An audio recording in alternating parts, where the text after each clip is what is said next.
And then what the attacker could do is just let the first messages pass on, but then at the moment that the start ciphering command is sent, he could either, well, so whatever encryption is used, he just changes it and, okay, we're going to cipher in A52.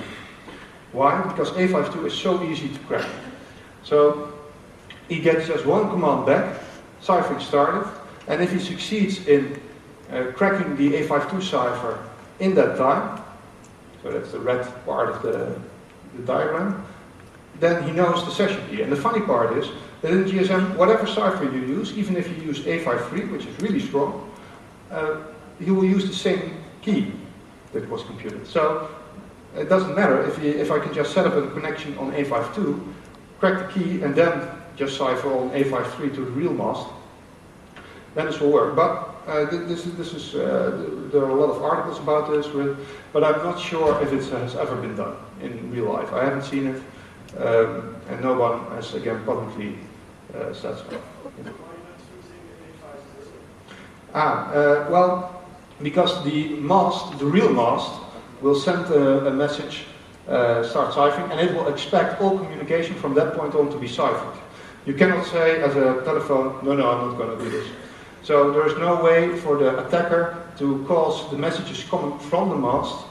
Those will all be enciphered, and the mast will expect only enciphered messages. And then, so you are right in the fact that you could just set up a zero cipher. But in this case, that won't help. So if you would want to do this, you just need to set up your own base station, for instance using OpenBTS or OpenBSC. And you need to have something to act as a phone, which is done Osmo BB at this moment, is probably the best one. But it's still being developed, so this is not ready yet.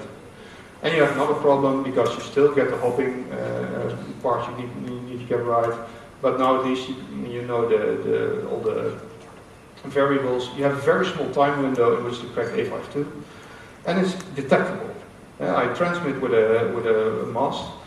So if someone's listening for masts, I don't think someone actually is looking for this, but if you are looking for fake masts, then you should be able to find it. But I don't think providers or police has people riding around in cars, looking, is there a fake base station here? Also, this might be detectable from the phone side. So in principle, it should be so that if the encryption is turned off, or if there no encryption is used, then your phone should alert you to this. So there's a bit of discussion whether this really happens or not. It is so that the providers can turn this warning off remotely by a bit on the SIM card. I have not seen it, but I've seen a lot of pictures at least of people saying, hey look, I'm not seeing that this is unencrypted. Well, it should. Also, there are phones that you can buy that actually warn you, oh wait, you're now running A52 encryption. But those phones cost like $2,000 and are available at spy shops. But the fact that these phones are sold, I mean, just causes you to think, well, maybe these attacks really do happen.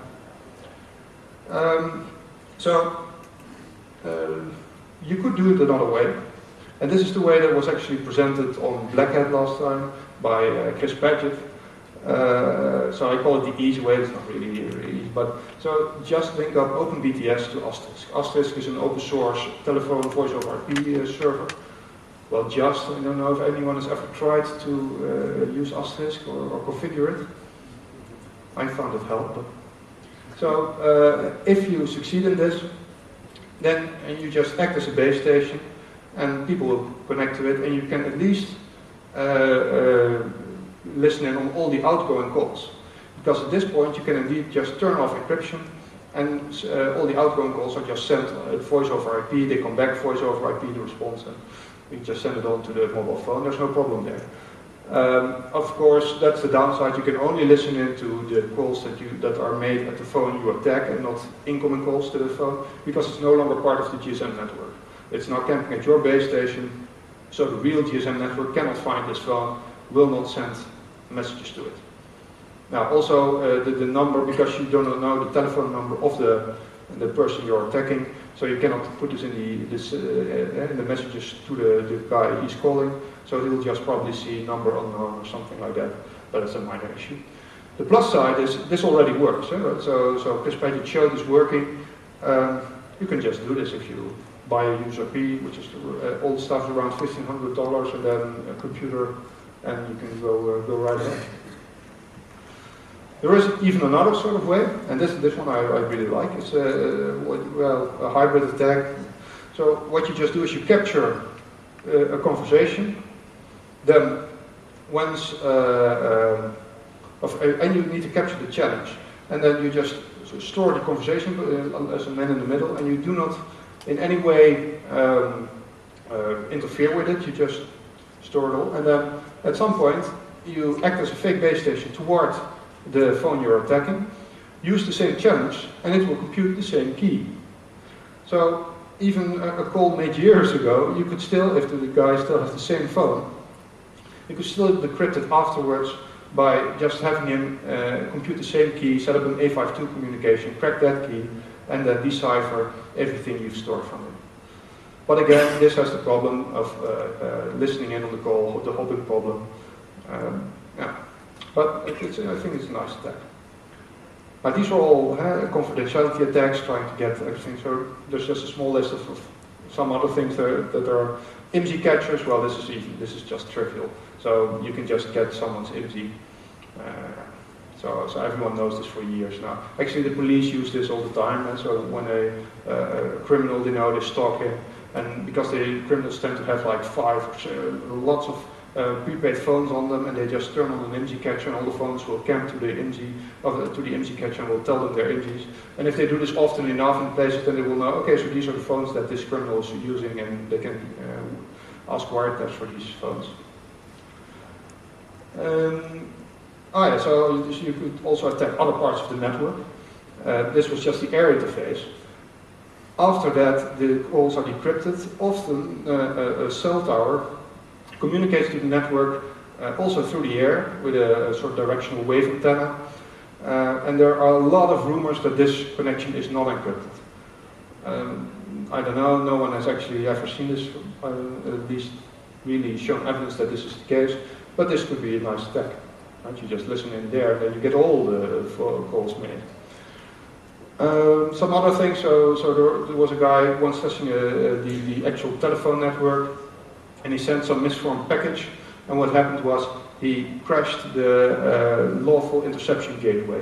So for an entire day, the police couldn't wiretap anything just by some malformed package. The Nokia 1100 rumors, has anyone heard this? So there was a year or two ago that if you had a Nokia 1100, you could intercept SMS messages meant for other phones, and bullshit. So just not true. I think someone with an enormous stock of old Nokia 1100 phones brought this rumor into the world, because they were actually sold for thousands of dollars on eBay, but it just isn't true. Your location could be revealed. At HAR, the Hacking at Random conference in the Netherlands last year, there was also a network, and what they found there was that a lot of phones had the RRLP process running, and that just means that if a cell tower sends it a certain command, it will just give its GPS coordinates. This is something that needs to be turned on in phones by law in America, because there they thought, well, if someone calls 911 and they aren't conscious long enough to tell them where they are, then at least we can always find where the phone is. And so just to accommodate us all, they probably turned this all on in all phones, and you cannot really switch it off, by my knowledge. Of course, the attack vector here is quite small, because you already have, if you are attacking that way, you already have a cell tower in the area, so you already know he's in the area. But okay, that's like a 35 kilometers wide area, and GPS is a bit more secure, precise. And you have denial of service attacks. You can just send a message to a phone, you're stolen, switch yourself off, and it will do so. And it depends on the brand and type of phone, how serious this is. So It can go either way. Chris Paget always says so. The Apple phones, they need a hard reboot, which means you need to pull out the battery. I don't have an iPhone, but I hear this is really hard. There are also phones that just won't come on again. They're just broken for life. That's death. You could also DOS the cell tower. And so Dieter Spaar showed this at the CCC, where he just continuously occupies bandwidth, and no one can then make a call to the cell tower. There are some improvements. So GSM is really broken. But the newer UMTS, all the stuff, so all the 3G, they already use mutual authentication. Actually, they also use a much stronger cipher, which hasn't been broken yet, so it's already way better. The 4G systems, I think, will be using AES. I'm not sure if the decision is really officially made now, but so AES 256, I think. Well, it's going somewhere. But you know, GSM will not leave us the next 20 years. It's amazing not just how many people use it, but how many machines run on GSM. So a lot of cache machines, all that stuff. And the investment here is huge, so providers aren't just going to scratch this But there are some things that you can do against this. If you really are still concerned that someone is listening in on your phones, use just the 3G services. So set the GSM part of your phone off. Turn it off. Do not allow it to make a GSM connection. Or you could use crypto solutions, like cryptophone or stuff, just an extra layer of encryption on top of the entire conversation. And well. So, well, what I really wanted to say here was just that GSM is really broken. But this has been so for the last 15 years or something. I mean, this is nothing new. It's just, what is more new is that more people now have access to it thanks to this Gnuradio stuff. But nothing really seriously has changed. Just, well, the easy man-in-the-middle attack, that now really works. The rest is getting there. They still need some work, especially on this hopping part. But if this is fixed, then we're really at a new level of how crappy everything is. And there are always a lot of other attacks that you could think of. Of course, that doesn't really even matter probably, because I personally don't think that there will be a lot of attacks of people, you know, putting masts up in the air and listening along.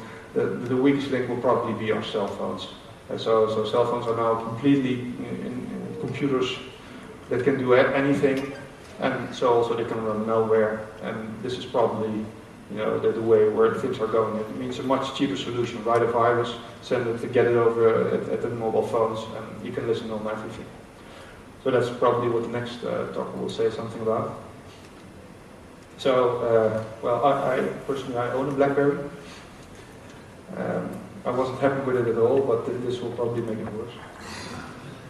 Questions?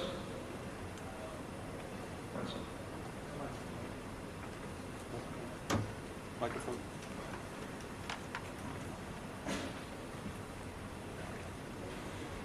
From what you were talking, I think the point was that the hopping is probably today the biggest barrier in order to capture. First question, do we know the hopping algorithm? Yeah. So we know the hopping algorithm. Yeah, it's in the specifications. Is there ability to predict? Are there weaknesses in it, first of all? Well, so I'm not sure if this has really been looked after. So the point there is if so a mast can just use one single variant of the hopping, because all the calls will have to hop at the same sequence. So if you get it if you know that the hopping sequence that one mast uses, then you will know that the sequence that it will use for all calls. But I think a lot of people are going in the direction of just capturing everything and finding out what the sequence was later. Okay, second question then, for the hopping. Is it possible then to go and say, well, I would try to create calls, and I would try, if I would try to do an analysis, I would just be there and try to connect to, and see the pattern and by trying to see the pattern and knowing the algorithm, trying to identify. Actually, so I think the easiest way would just be to connect with a phone